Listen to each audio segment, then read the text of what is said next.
দর্শক, নিম্নচাপের প্রভাবে রাজধানী সহ সারা দেশে বৃষ্টি হচ্ছে আজও। রাতভর বৃষ্টিতে বিভিন্ন এলাকায় তৈরি হয়েছে জলাবদ্ধতা।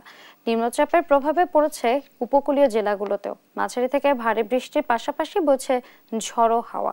উপকূলের পরিস্থিতি জানাতে পটুয়াখালী থেকে আমাদের সঙ্গে যুক্ত হচ্ছেন সাইদ ইব্রাহিম। সাইদ, বৃষ্টি সেখানে কি পরিমাণ দেখছেন, পরিস্থিতি কি আমাদের জানান। ধন্যবাদ আপনাকে। যেমনটি বলেছিলেন, আসলে বঙ্গোপসাগরের সৃষ্ট স্থল নিম্নচাপের কারণে পটুয়াখালীতে গত 2-3 দিন যাবৎ আপনার মাঝারি ভারী এবং হালকা বৃষ্টি হচ্ছে।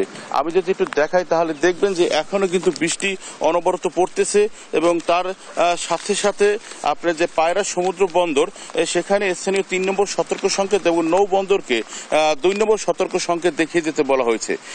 গতকাল শনিবার সকাল 6টা থেকে আজ সকাল 6টা পর্যন্ত 141.6 মিলিমিটার বৃষ্টিপাত রেকর্ড করা হয়েছে এবং আপনার গত 24 ঘন্টায় মোট বৃষ্টিপাত রেকর্ড করা হয়েছে 223 মিলিমিটার বৃষ্টিপাত।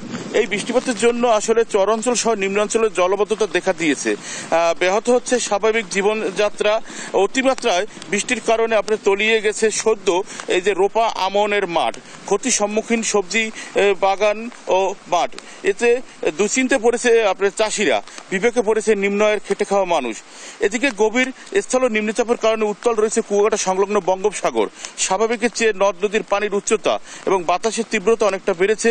উপকূলীয় এলাকা দিয়ে ঝড়ো হাওয়া বয়ে যাওয়ার সংখ্যায় পটুয়াখালী পায়রা সহ সব সমুদ্র বন্দরকে 3 নম্বর স্থানীয় সতর্ক সংকেত দেখিয়ে যেতে বলা হয়েছে।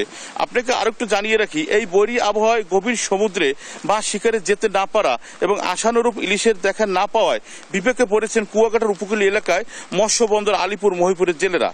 বৈরী আবহাওয়ার কারণে লোকসানের মুখে সামুদ্রিক মাছ আহরণের সাথে জড়িত এসব জেলেরা তাই এই গভীর সাগরে অবস্থানরত সকল মাছ ধরার নৌকা ও ট্রলারগুলোকে পরবর্তী নির্দেশ না দেওয়া পর্যন্ত আশ্রয় থাকতে বলা হয়েছে।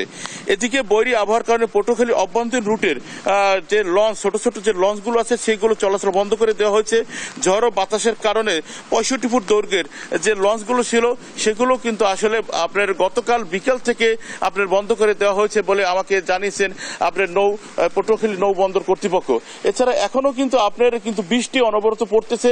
এতে কিন্তু আসলে যে সবজি, যারা মৌসুমী সবজি চাষি আছে তারাও কিন্তু একটি সমস্যার ভিতরে আছেন। এবং আমি কথা বলেছি কৃষি অফিসারের সাথে, তিনি বলেছেন আসলে এরকম বৃষ্টি অব্যাহত থাকলে খাদ্যের উপর একটি বড় সংকট দেখা দেবে। এই ছিল পটুয়াখালী বৈরী আবহাওয়া নিয়ে আমার কাছে এখনকার মতো সর্বশেষ। আমরা ফিরে যাব স্টুডিওতে নেন্সির কাছে। সাইদ, আপনাকে ধন্যবাদ।